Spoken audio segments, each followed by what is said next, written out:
नमस्कार मित्रांनो, स्वागत आहे तुमचं आताच्या ब्रेकिंग न्यूजमध्ये. मित्रांनो, RTE प्रवेशाअंतर्गत यंदा पहिल्यांदाच पालकांना राहत्या घरापासून 1 किलोमीटरच्या आतील शाळांची निवड करण्याचे निर्देश देण्यात आले आहेत. परंतु 1 किलोमीटर परिसरामध्ये इंग्रजी शाळा नसल्याने अनेक पालकांचा हिरमोड झाला आहे. त्यामुळे 1 किलोमीटरची अट टाकून शासन पळवाट काढण्याचा प्रयत्न करत असल्याचा आरोप पालकांकडून करण्यात येतोय. तसेच पूर्वीप्रमाणेच 1 ते 3 किलोमीटरच्या आतील शाळा निवडण्याची देखील मुभा द्यावी अशी मागणी आता जोर धरू लागली आहे. शिक्षण हक्क कायद्याअंतर्गत RTE मध्ये 25% आरक्षित जागांसाठी ऑनलाईन प्रवेश प्रक्रिया राबवली जाते. परंतु गेल्या वर्षाच्या तुलनेमध्ये यंदा प्रवेशाला अत्यल्प प्रतिसाद मिळत असल्याचं दिसून येत आहे. फेब्रुवारी महिना संपत आला तरीही अद्याप प्रवेश क्षमतेपेक्षा अधिक अर्ज प्राप्त झालेले नाहीत. शिक्षण विभागानं RTE प्रवेशाच्या नियमामध्ये केलेल्या बदलांमुळे पालकांकडून फारसा प्रतिसाद मिळत नसल्याचं दिसून येत आहे.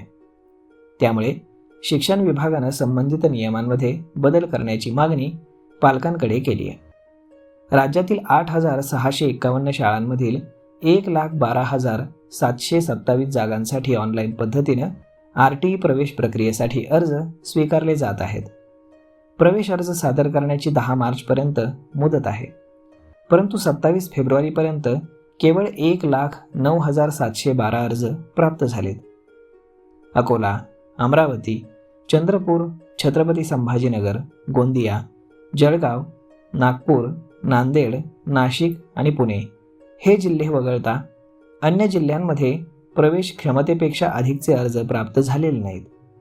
दरवर्षी पुणे जिल्ह्यातून सर्वाधिक पालक RTEसाठी अर्ज करत असल्याचं दिसून येत आहे.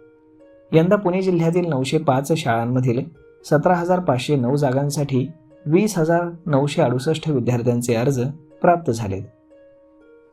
राज्याच्या शालेय शिक्षण विभागाने यंदा RTE प्रवेशाच्या नियमावलीमध्ये बदल केला आहे.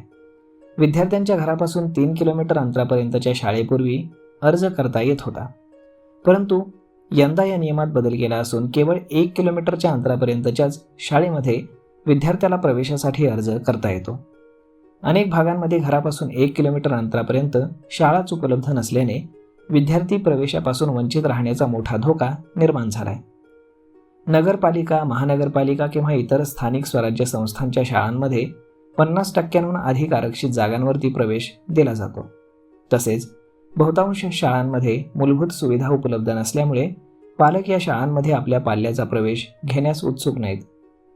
बहुतांश पालक हे इंग्रजी माध्यमाच्या शाळांमध्ये RTE अंतर्गत प्रवेश मिळावा यासाठी उत्सुक असतात. परंतु घरापासून 1 किलोमीटर अंतरावरील शाळेमध्ये प्रवेश देण्याबाबत नियम केल्यामुळे अनेक पालकांमध्ये चिंतेचं वातावरण आहे. कारण त्यांच्या घराच्या जवळ 1 किलोमीटर अंतरावरती एकही इंग्रजी माध्यमाची शाळा उपलब्ध नाही. ग्रामीण भागातील पालकांसमोर मोठ्या प्रमाणावरती ही अडचण निर्माण झाली आहे. त्यामुळे यंदा अनेक ठिकाणी प्रवेश क्षमतेपेक्षा कमी अर्ज प्राप्त झाल्याचं दिसून येत आहे. गेल्या काही वर्षांपासून राज्य सरकार RTE प्रवेश प्रक्रियेतून पळवाट शोधण्याचा प्रयत्न करते. त्यामुळेच दरवर्षी प्रवेश प्रक्रियेमध्ये बदल करून विद्यार्थ्यांना प्रवेश कसा मिळणार नाही यासाठी जास्त प्रयत्न केल्याचं दिसून येत आहे. गेल्या काही वर्षांपासून इंग्रजी शाळांची सशुल्क पूर्ती थकवण्यात आली आहे. त्याची रक्कम सुमारे 2,000 कोटींवर आहे. तर यंदा प्रवेशासाठी 1 किलोमीटरमधील शाळांचीच अट घालण्यात आली आहे. जेणेकरून शाळा उपलब्ध नसल्यास पालक मराठी माध्यमांच्या शाळांमध्ये मुलांचे प्रवेश करतील. त्यामुळे शिक्षण हक्क कायद्यानुसार RTE प्रवेश राबवण्याऐवजी विद्यार्थ्यांना प्रवेशच कसा मिळणार नाही यासाठी शासनाकडून प्रक्रिया राबवण्यात येत असल्याचा आरोप प्रवेश प्रक्रियेसाठी काम करणाऱ्या संघटनांनी केलेला आहे. RTE प्रवेशासाठी अर्ज प्रक्रिया सुरू झाल्यानंतर दरवर्षी पालकांची अर्ज करण्यासाठी अक्षरशः झुंबड उडत असते. त्यानुसार दरवर्षी 1 लाखांवरती जागांसाठी 3 लाखांहून अधिक अर्ज येतात. परंतु यंदा मात्र पालकांना अर्जच करता येत नसल्याचं चित्र आहे. त्यामुळे 3 लाखांवरती येणारे अर्ज यंदा केवळ 1 लाख आल्याचं दिसून येत आहे. त्यामुळे पालकांच्या सोयीसाठी पूर्वीप्रमाणेच प्रवेश प्रक्रिया राबवण्याची मागणी आता जोर धरू लागली आहे. तर मग मित्रांनो, अशा पद्धतीनं RTE प्रवेशाअंतर्गत विद्यार्थ्यांना प्रवेशच मिळू नये यासाठी मोठे प्रयत्न करताना सध्या सरकार दिसतंय.